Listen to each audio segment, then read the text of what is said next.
Saya ucapkan selamat malam untuk Bapak Ibu semua. Ya, Bu. Malam. Selamat malam, Bu. Ya, baik, terima kasih. Untuk malam ini saya akan mempresentasikan tentang budaya positif yang kita adakan di sekolah, seperti yang sudah kita sampaikan kemarin. Yang kita bahas di sini adalah budaya positif dalam konsep pemikiran Ki Hajar Dewantara.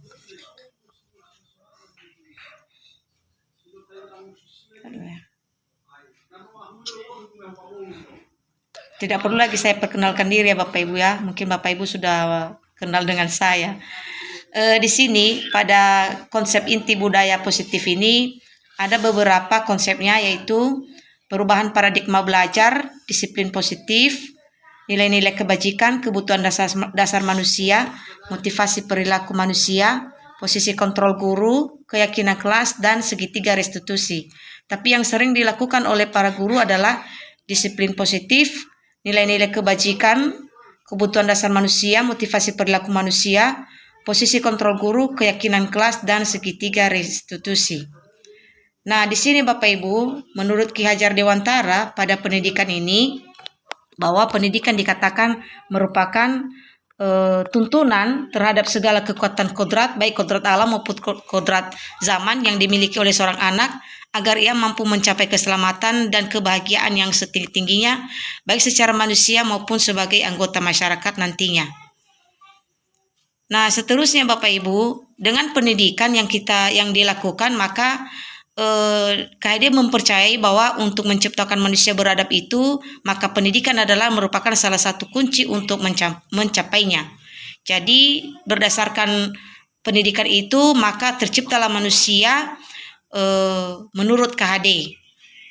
Selanjutnya Bapak Ibu, dengan pendidikan itu kita mengetahui bahwa pendidikan itu adalah sebuah tempat di mana pendidikan itu adalah tempat menyemai benih kebudayaan dalam masyarakat, di mana peserta didik kita maupun kita sebagai guru dapat memahami dan menghargai warisan budaya sendiri untuk meningkatkan rasa identitas dan kebanggaan serta memberikan pemahaman lebih baik tentang nilai-nilai lokal. Jadi nilai-nilai lokal itu yang menjadi diwariskan, yaitu adalah nilai-nilai kemanusiaan yang mana dapat diteruskan dan diwariskan, seperti budi pekerti yang berupa karakter, pikiran, serta tubuh anak. Nah, jadi apa sih peran pendidik pada kesempatan itu Bapak Ibu adalah di mana peran pendidik adalah diibaratkan seorang petani atau tukang kebun yang tugasnya adalah merawat sesuai kebutuhan dari tanaman-tanamannya itu agar tumbuh dan berbuah baik. Tentu saja beda jenis tanaman, beda juga perlakuannya. Nah, artinya bahwa kita sebagai pendidik harus bisa melayani segala bentuk kebutuhan metode belajar peserta didik yang berbeda-beda agar bisa tercapai belajar yang berorientasi pada peserta didik. Nah, apa sih yang kita lakukan untuk bisa menuntun anak-anak tersebut? Ya, inilah kita sebagai pendidik adalah di mana kita menuntun tumbuhnya kodrat alam maupun kodrat zaman yang dimiliki oleh anak-anak sehingga dia dapat memperbaiki perilakunya. Kita menuntun ke arah yang lebih baik agar mereka tidak salah jalan atau tidak salah dalam melangkah dan membahayakan dirinya. Seterusnya kita akan memberikan tuntunan agar mereka mendapatkan kemerdekaan dalam belajar. Dan kita bisa membimbing anak tersebut sesuai dengan kodrat alam dan kodrat zaman agar anak dapat memiliki budi pekerti yang luhur dan mulia. Nah, tentunya dengan menuntun seperti itu, artinya kita menuntun dengan hal yang baik, maka akan terciptanya lah pelajar sepanjang hayat yang memiliki kompetensi global dan perilaku sesuai dengan nilai-nilai profil pelajar Pancasila.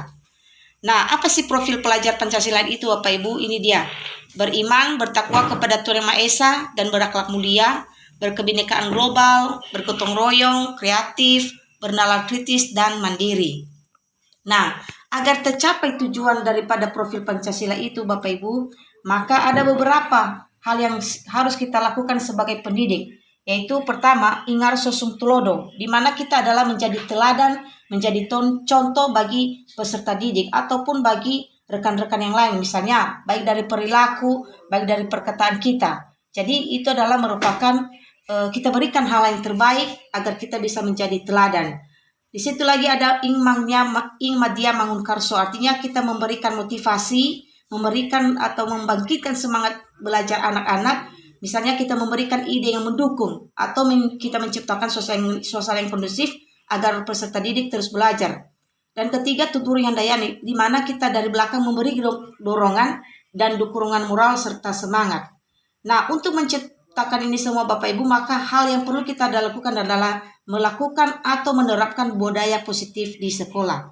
Nah, budaya positif di sekolah ini di mana adalah menuntun budi pekerti anak sesuai dengan kodrat alam dan kodrat zamannya, sehingga anak dapat memiliki watak atau karakter serta perilaku yang baik. Maka kita berupaya menerapkan budaya positif di sekolah. Nah, seperti yang sudah saya katakan sebelumnya bahwa budaya positif itu adalah pertama disiplin positif dan nilai-nilai kebajikan universal, posisi kontrol guru, kebutuhan dasar manusia, keyakinan ke kelas, dan segitiga restitusi. Nah, mari kita membahas satu persatu Bapak Ibu mengenai budaya daripada positif ini, yaitu disiplin positif dan nilai-nilai kebajikan universal. Nah, disiplin positif ini Bapak Ibu adalah cara menerapkan sikap disiplin yang bertujuan untuk menumbuhkan kesadaran serta memudayakan anak mandiri melakukan sesuatu tanpa iming-iming, hukuman sogokan, ancaman maupun hadiah. Nah, di sini adalah disiplin sangat penting untuk diajarkan dan dibiasakan pada anak sejak dini dan setiap hari. Sebab disiplin akan membentuk karakter positif anak agar kelak ia mampu menentukan sendiri tindakan yang mana yang harus dilakukan dan mana yang sebaiknya dihindari dalam kehidupan sehari-hari. Artinya ini adalah merupakan syarat utama untuk mencapai kemerdekaan atau untuk menciptakan murid yang merdeka. Nah, seterusnya Bapak Ibu, tujuan daripada kita lakukan disiplin positif ini adalah di mana menciptakan lingkungan pendukung perkembangan positif anak, sehingga ia belajar dari kesalahan dan tumbuh menjadi dewasa yang bertanggung jawab dan berempati. Serta juga kita bisa mengajarkan anak tersebut menjadi bertanggung jawab, tertib, serta rasa hormat dalam berinteraksi dengan lingkungannya. Nah, kalau nilai-nilai kebajikan universal adalah merupakan sifat-sifat positif manusia yang merupakan tujuan mulia yang ingin dicapai setiap individu. Nah, nilai-nilai ini merupakan payung besar dari sikap perilaku atau fondasi dalam berperilaku. Nah, nilai-nilai itu bersifat universal, baik lintas bahasa, suku bangsa, agama maupun latar belakang. Nah, apa sih nilai-nilai dari kebijakan universal itu Bapak Ibu? Nah, ini dia di sini sudah terlihat berdasarkan profil pelajar Pancasila tadi yang sudah sebutkan bahwa beriman, bertakwa kepada Tuhan Yang Maha Esa, berakhlak mulia, mandiri, bernalar kritis, berbineka global, bergotong royong, dan kreatif. Di situ juga ada sikap-sikap murid, misalnya toleransi, rasa hormat, integritas, mandiri, menghargai, dan lain sebagainya. Di situ juga ada 9 pilar karakter. Ada di situ cinta Tuhan dan segenap ciptaannya. Nah, ada di situ juga hormat dan santun, dan lain-lain sebagainya. Jadi ini adalah merupakan nilai-nilai kebajikan dari universal. Nah, selanjutnya Bapak Ibu, pembahasan yang kedua adalah motivasi perilaku manusia, hukuman, konsekuensi, dan restitusi. Nah, di sini bahwa menurut Diane Gosen dalam bukunya Restructuring School Discipline menyatakan ada 3 motivasi perilaku manusia. Yang pertama, untuk menghindari ketidaknyamanan atau hukuman. Nah, itu adalah merupakan motivasi perilaku manusia, di mana ini adalah tingkat terendah dari motivasi perilaku manusia. Biasanya orang yang motivasi perilakunya ini menghindari hukuman atau ketidaknyamanan akan bertanya, apa yang terjadi apabila saya tidak melakukannya? Nah, sebenarnya kita sedang menghindari permasalahan yang mungkin muncul dan berpengaruh pada mereka secara fisik, psikologis maupun tidak terpenuhnya kebutuhan bila tidak melakukan tindakan tersebut. Yang kedua Bapak Ibu adalah untuk mendapatkan imbalan atau penghargaan dari orang lain.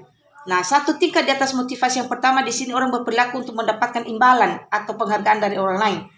Yang artinya adalah melakukan sesuatu untuk mendapatkan hadiah, pengakuan atau imbalan. Nah, ini adalah merupakan motivasi bersifat eksternal.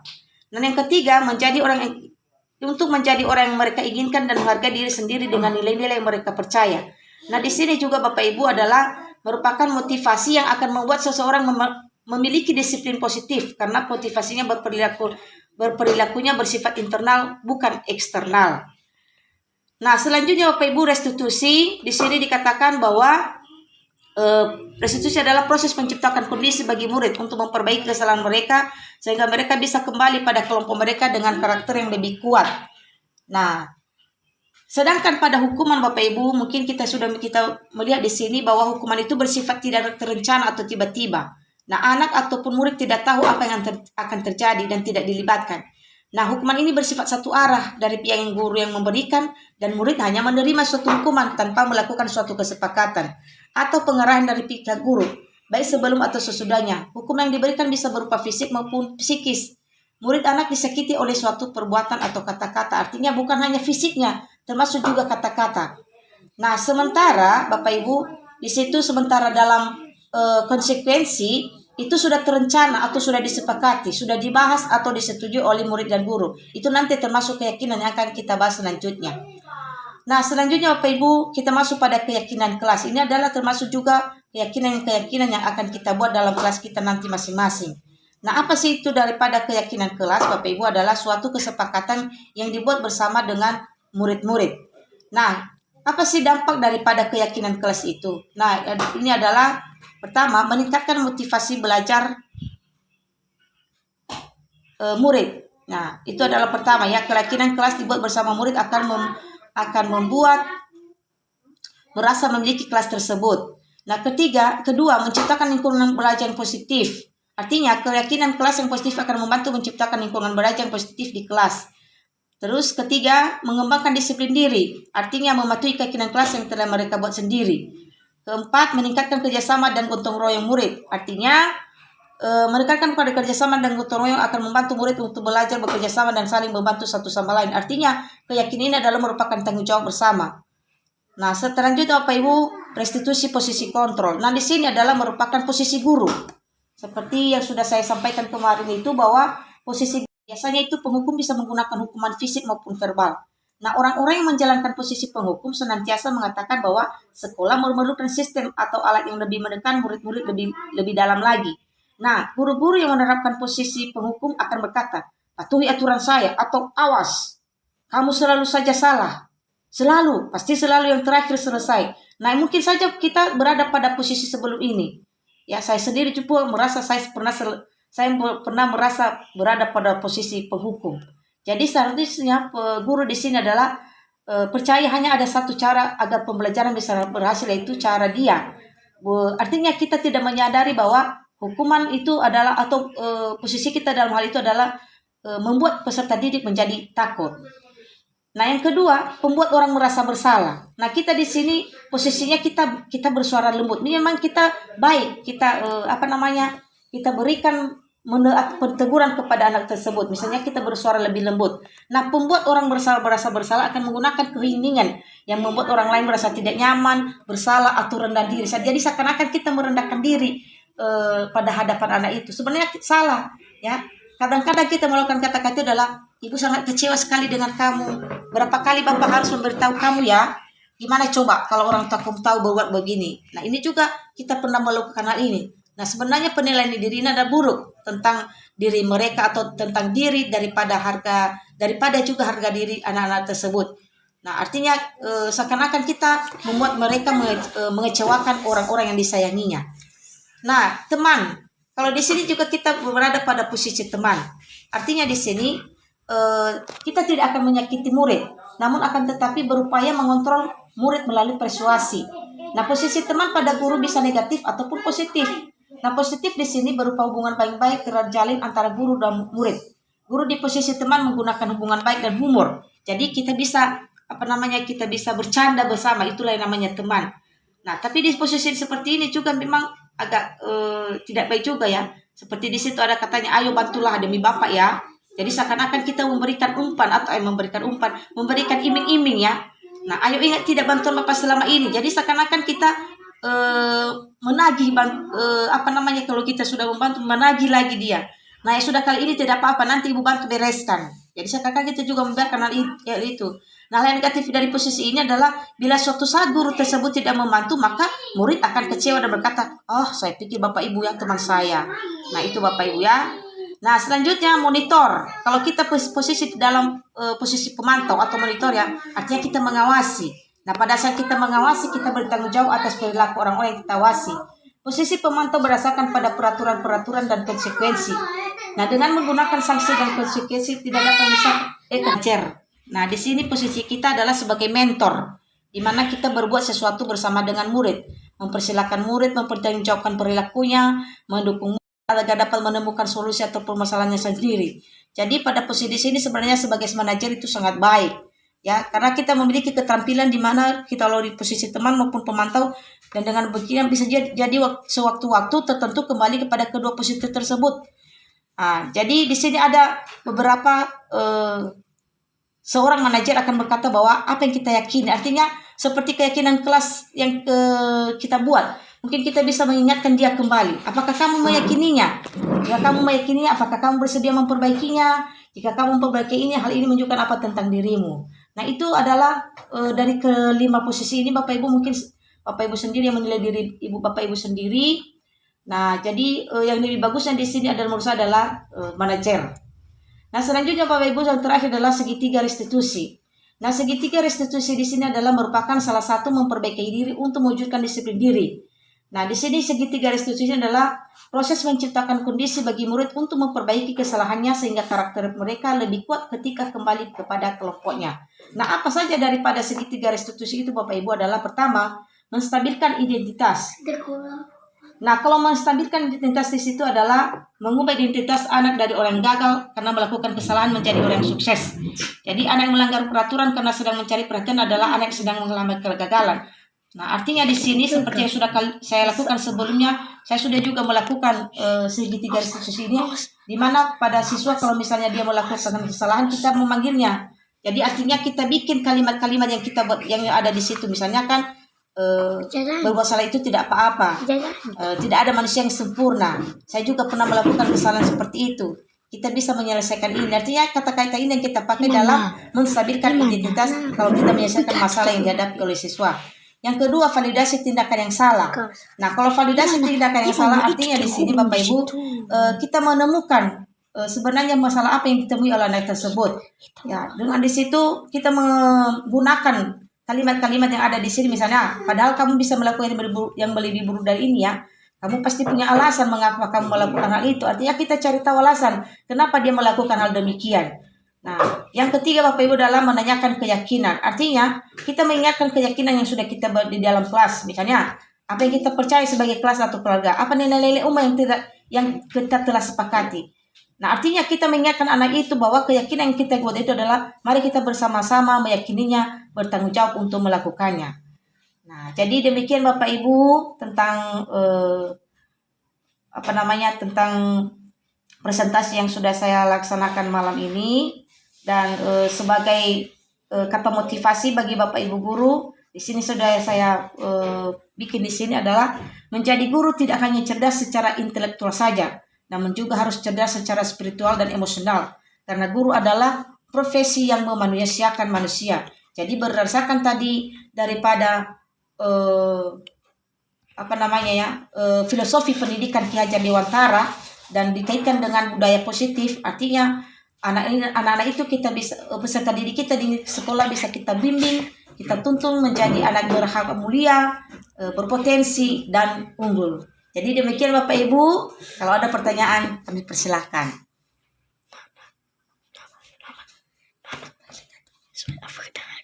Kalau tidak ada, kita akhiri. Baik, Bapak.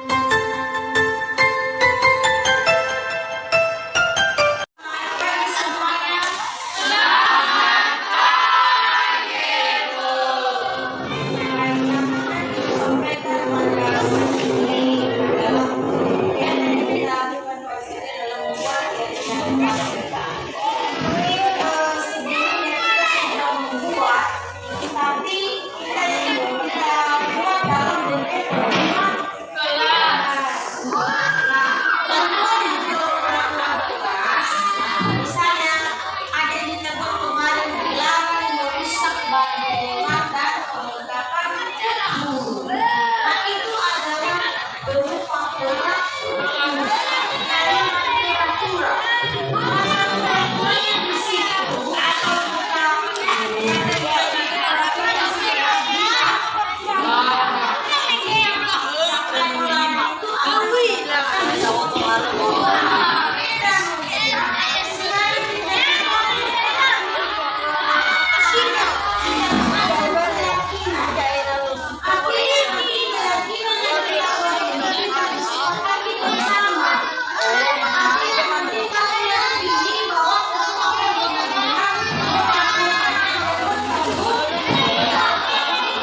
kayak gitu.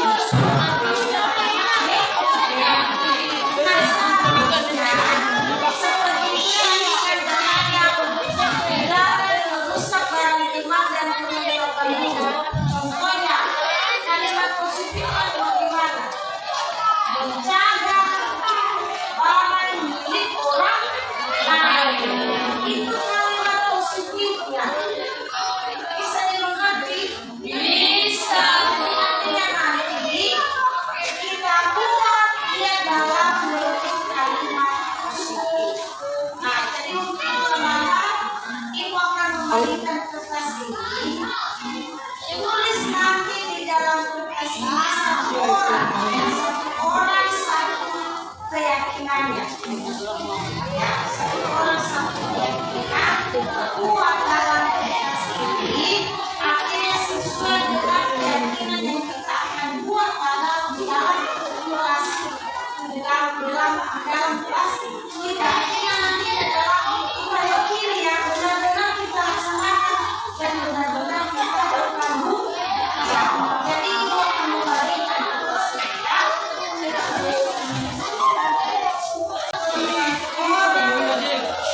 keyakinan.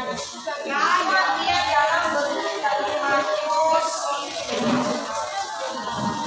Tidak masalah, nanti ibu suruh di depan.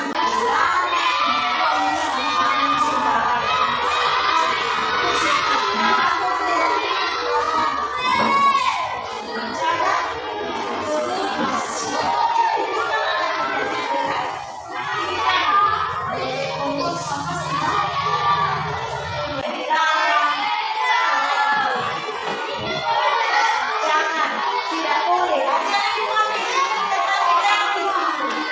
tapi bikin dalam bentuk kalimat positif.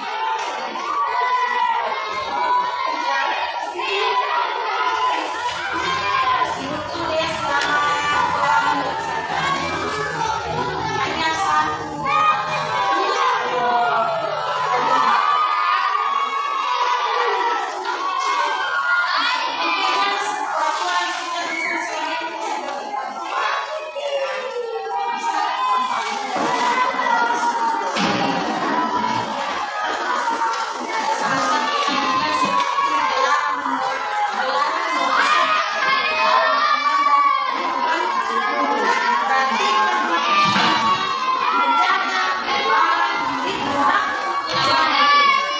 Yang udah saya boleh baca gantian berapa?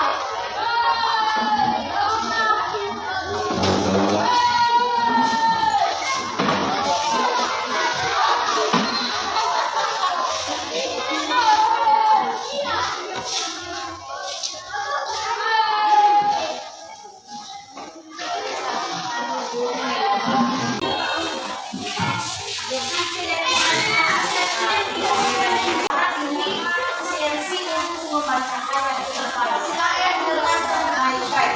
Ibu nanti tulis di atas itu akan tulis. Iya, baca dulu.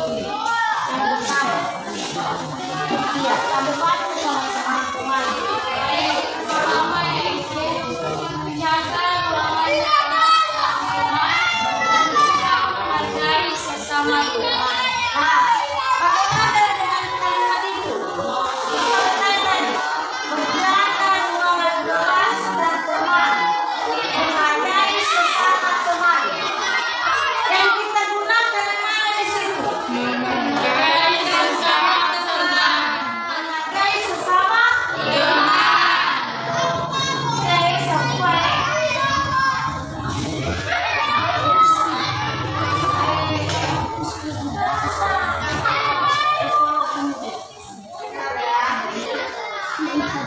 Menghargai sesama teman. Lanjut. Masuk kelas tepat waktu. Masuk kelas tepat waktu. Bagaimana dengan itu? Masuk kelas tepat waktu. Ibu ini keyakinan? Bagaimana kedua? Masuk kelas tepat waktu. Artinya waktu.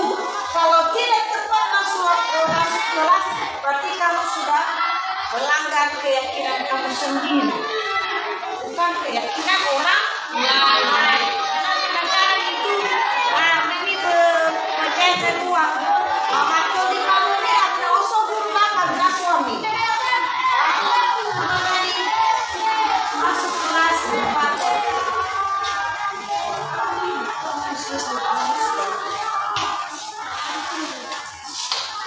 Apa lagi?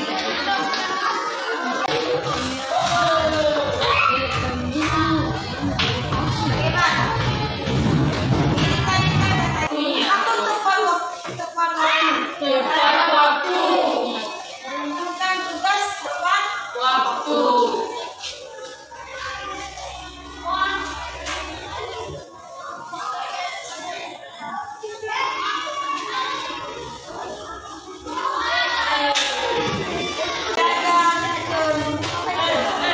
Kerukunan di dalam kelas. Berarti kerukunan ini yang aman, tertib, damai, tidak ada perkelahian, tidak ada ribut-ribut. Itu rukun ya. Kita nggak mau kita berjiwa, kita sama hidup kita. Yang penting boleh sosial, kan? Tega. Lalu bagaimana kerukunan siapa yang bikin itu tadi? Yang tadi ditulis sama siapa yang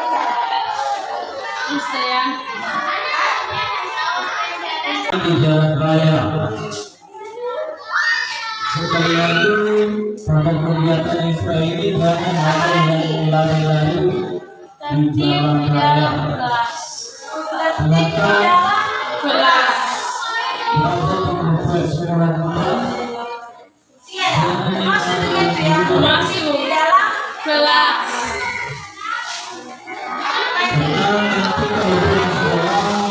menjaga Kebersihan kelas dan membuang sampah pada tempat. Apa yang ditekankan di situ? Menjaga kebersihan. Jaga kebersihan Kelas.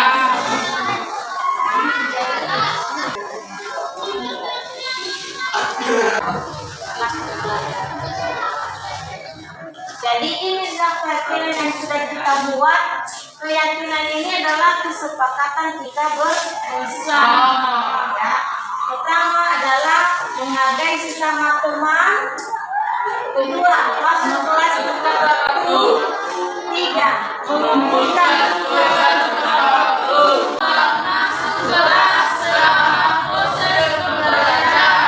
Sembilan, menjaga fasilitas atau peralatan di dalam kelas. 10, melaksanakan tugas di dalam kelas. 11, saling menyayangi dan menghargai sesama teman. Ibu harapkan juga setiap satu bisa menerapkan keyakinan ini. Jangan hanya diam aja. Termasuk nanti keyakinan ini. Ya, artinya kamu tanggung jawabkan di dalam diri kamu sendiri. Karena kamu sendiri yang membuat keyakinannya. Maka karena kamu sendiri yang membuat keyakinan, artinya kamu yakini dan kamu tanggung jawab. ya. Jadi mudah-mudahan nanti ke depan bisa dan sampai jumpa.